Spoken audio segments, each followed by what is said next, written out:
Hello everyone. मैं मिथुन सिंह स्वागत करता हूं आप सभी का। आशा करता हूं आप सभी बहुत अच्छे होंगे। बात करेंगे शिक्षा जगत की जो इम्पोर्टेंट खबर है उसके बारे में। 18/10/2025 की जो न्यूज़ है वो आपके साथ में साझा करने वाला हूं। जेट एग्जाम को लेकर एक अच्छी खबर आई है, इसके बारे में बात करेंगे। 8th में अगर आप 3 विषय में फेल हो जाते हो तो फिर आपको 9th में फिर से एग्जाम देना होगा। इसके बारे में झारखंड पब्लिक सर्विस कमीशन के द्वारा यानी कि जेपीएससी के द्वारा कैलेंडर जारी किया गया है, इसको देखेंगे। 4 वर्षीय बीएड को लेकर एक बड़ी खबर आई है और ये बहुत ही डराने वाली खबर है कि इस तरह से कैसे जो है यूनिवर्सिटीज़ वगैरह काम करती है। पीजीटी की परीक्षा 19 नवंबर से होगी, इसके बारे में बात करेंगे। इसके अलावा जो और इम्पोर्टेंट खबरें हैं वो आपके साथ साझा की जाएगी। सबसे पहले यहाँ से देख लीजिए, नेतरहाट में जो प्रिंसिपल साहब थे उन्होंने डिपार्टमेंट के बिना इजाज़त के, बिना अनुमति के जो है शिक्षकों की नियुक्ति जो है शुरुआत कर दी थी। इस वजह से अब जो है इसको रिपोर्ट मांगा गया है, इनको तलब किया जाएगा कि आपने ऐसा क्यों किया था। विद्यालय के प्राचार्य संतोष कुमार के द्वारा 10 विषय के शिक्षकों की अनुबंध पर 23-24 अक्टूबर को जो है इंटरव्यू आयोजित करने वाले थे ये। अब इनको जो है बोला गया कि आप ये काम ना करें और इस प्रक्रिया को स्थगित कर दें और इनसे जो है सवाल जवाब भी किया जाएगा। ठीक है। यह भी पूछा कि चयनित होने वाले शिक्षकों को प्रतिमाह 56,100 रुपए का मानदेय निर्धारण किस प्रकार किया गया है। देखिए, कुल जमा बात यह है ना, देखिए हेमंत सोरेन की सरकार की हमेशा से रही है कि भाई 2000 में खटा लूँ, 2000 में काम करवा लूँ, ऐसी सरकार की नीयत है। ये अभी जो सहायक आचार्य भर्ती भर्ती में शामिल हुए बच्चे हैं, उनको इतने पैसे ये नहीं दे रहे हैं, तो ये 56,000 आप कॉन्ट्रेक्चुअल बेस पे कैसे दे दोगे? ये सवाल पूछा जा रहा है। सरकार तो चाहती है कि कम से कम पैसे में जो है इनका गुजारा चल जाए। तो ये जो है मामला है, इस पे और कोई खबर आएगी, डिटेल आएगी तो डेफिनिटली आपको बताया जाएगा। हालाँकि देखिए, एक बात और भी है कि 26 नवंबर को स्कूल की जो वर्तमान कार्यकारिणी है वो भी समाप्त हो रही थी, यानी कि जो उसके मेंबर थे वो खत्म, उसकी जो है टर्म खत्म होने वाली थी। एक और जो बहुत बड़ा मामला था, ये वीडियो आपने शायद देख ही ली होगी, जिसमें जज साहब और जो वकील साहब हैं दोनों एक दूसरे जो है थोड़ी बहुत जो है यहाँ पे नोक-झोंक हुई थी। अब मैं इस पे देखिए, कोर्ट के मामले में कुछ भी कहना अपने पैर पे कुल्हाड़ी मारने के बराबर है। जब आपको किसी चीज़ की नॉलेज नहीं होती है तो वो उसके बारे में बात नहीं करनी चाहिए। इसलिए मैं ज़्यादा कुछ नहीं कहूँगा, जो न्यूज़पेपर में छपी है खबर वो आपके साथ में साझा करता हूँ। यहाँ पे एडवोकेट साहब ने जज से कहा कि हद में रहें, हाई कोर्ट ने तय किया है अवमानना का आरोप। यानी कि इन्होंने जो है उंगली दिखाते हुए इनको जो है कहा कि मैं 40 साल से प्रैक्टिस कर रहा हूँ, आप मुझे नहीं सिखाएंगे कि मुझे क्या कहना है और कैसे कहना है। मैं अपने जो दलील है वो अपने हिसाब से दूंगा। ठीक है। अब देखिए, इस पे बात आगे जाएगी और कुछ और भी मामला इस पे जुड़ा हुआ है, देखने वाली बात होगी। आगे देखिए, यूपी में अब हर छात्र छात्रा को छात्रवृत्ति मिलेगी, योगी साहब ने ये बात कही है। यानी कि 10.2 लाख का वजीफा जारी कर दिया गया है। चलिए आगे देख लीजिए। यहाँ से आप देख पाएंगे, देखिए सामान्य वर्ग को भी जो है यहाँ पे जो है दिया जाता है। यहाँ से आप देख लीजिए, 1 मिनट में दिखा दूँ। हाँ, ये देखिए यहाँ पे जो श्रेणी है SC ST को के बच्चे को कितने यहाँ पे जो है पैसे मिल रहे हैं, अल्पसंख्यक, सामान्य, OBC। तो ये अच्छी बात है। झारखंड सरकार को भी सोचना चाहिए कि सामान्य वर्ग के बच्चों को भी जो है स्कॉलरशिप दिया जाए।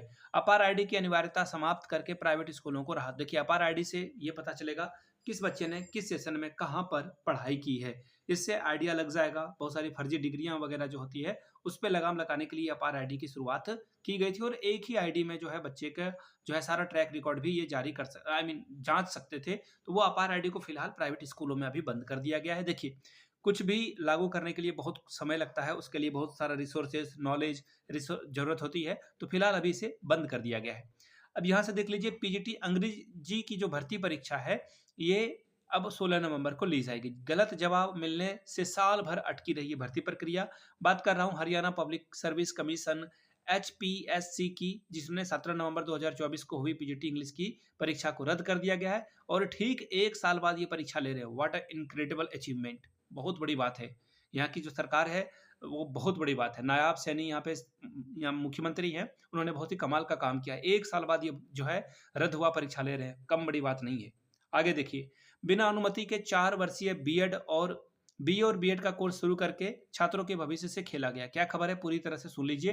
पंजाब और हरियाणा हाईकोर्ट ने हरियाणा सरकार के प्रति कड़ी नाराजगी जाहिर करते हुए कहा है कि अधिकारियों से कि राष्ट्रीय शिक्षा आयोग NCT की बात की जा रही है कि अनिवार्य स्वीकृति के बिना 4 वर्षीय BA या BEd के कोर्स को दाखिला लेकर गलत किया गया है। दुर्भाग्यपूर्ण है ये मामला। ठीक है। अब ये जो हाईलाइट है वो पढ़ देता हूं मैं आपके लिए। यह मामला सरकारी जिम्मेदार अधिकारियों की घोर लापरवाही और कर्तव्यहीनता का उदाहरण है, जिन्होंने बिना अनुमति के ही कोर्स को जो है स्टार्ट कर दिया और सैकड़ों बच्चे के भविष्य से खिलवाड़ किया गया। अब मुझे ये लग रहा है कि इन बच्चों का ये जो डिग्री है वो इनवैलिड हो जाएगा। झारखंड में भी विनोबा भावे में 4 साल का बीएड चलता है। अब देखने वाली बात होगी इस पे क्या जो है एक्शन लिया जाता है।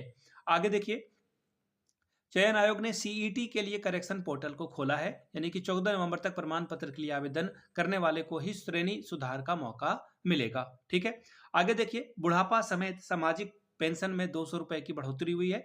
झारखंड में शायद 1000 रुपए मिलता है या 1500, लेकिन हरियाणा में 3000 रुपए जो है पेंशन यहाँ पे दिया जाता है। अब उसमें भी 200 रुपए का इजाफा कर दिया गया, 3200 यहाँ पर हो जाएगा। ये रहा जेपीएससी का कैलेंडर, जहाँ पे इन्होंने जो है अलग अलग एग्जामिनेशन की डॉक्यूमेंट वेरिफिकेशन, मेंस, पीटी सबका जो है डेट इन्होंने निकाल दिया है। यहाँ से आप देख पाएंगे होम्योपैथ डॉक्टर के लिए जो है एडवर्टीजमेंट रिटर्न का कब निकाला जाएगा, ये 2026 तक जाएगा। असिस्टेंट पब्लिक प्रोसिक्यूटर के लिए जो है भर्ती 20 दिसंबर 2025 तक जो है इसको निकालने की बात की जा रही है। और ये परीक्षाओं के बारे में सबसे बड़ी बात है कि ये संभावित है, और यहाँ पे नीचे लिख भी दिया गया है कि ये परीक्षा में परिवर्तन किया जा सकता है। झारखंड की स्थिति को देखते हुए कोई अजूबा नहीं है कि ये जितना भी डेट दिया गया है 1 साल भी बढ़ सकता है। इस पे जो है आश्चर्य वाली बात नहीं है। 8वीं में अगर 3 विषय में फेल हो गए हैं तो आपको 9वीं में वो सभी विषय की परीक्षा, 9वीं की परीक्षा के साथ-साथ उन सभी विषयों की परीक्षा देनी होगी। अनिवार्य विषय को छठे, भाषा को 7वें विषय से बदल सकते हैं। यानी कि पहले 5 विषय में भाषा में से फेल तो 7वें में बदल पाएँगे। कहने का मतलब है कि आपको फिर से एक बार कंपार्टमेंटल टाइप का एग्ज़ाम देना होगा। सरकारी शिक्षकों को प्रोजेक्ट आधारित प्रशिक्षण अनिवार्य, यानी कि आप जो है ऑनलाइन जो डिजिटल बोर्ड है या फिर और भी जो टेक्निकल टूल है उसका इस्तेमाल करने के लिए अब यहाँ पे सिखाया जाएगा, और ये ट्रेनिंग के बिना बच्चों को जो आप नहीं पढ़ा सकते हैं। सबसे लास्ट में सबसे इंपॉर्टेंट खबर, डेजर्ट है आपका, ये मिठाई है। ये है कि जेट की परीक्षा अब देवघर में और जो है 3 अलग-अलग जगह पे, जैसे रांची, जमशेदपुर, बोकारो, धनबाद और देवघर में ये परीक्षा ली जाएगी। अब देखने वाली बात ये है कि 3 शहर का चयन जो है वो अवरोही डिसेंडिंग ऑर्डर में आप कर सकते हैं। सबसे पहले आप किसे चूज़ करेंगे, फिर किसे और फिर किसे, ये देखने वाली बात होगी। तो ये विज्ञापन का जो शेष प्रावधान है वो रहेगा, बाकी इसे जो है बदला गया है। ठीक है? तो ये सारी खबर थी किसकी? 1 मिनट, ये सारा 18 तारीख की ये खबर थी। अगर आपको ये वीडियो पसंद आया और ऐसे वीडियो और भी आप देखना चाहते हैं तो नीचे कमेंट करके एक बार जय हिंद ज़रूर लिख देंगे। वीडियो को यहाँ तक देखने के लिए आप सभी का बहुत-बहुत शुक्रिया। Have a good day.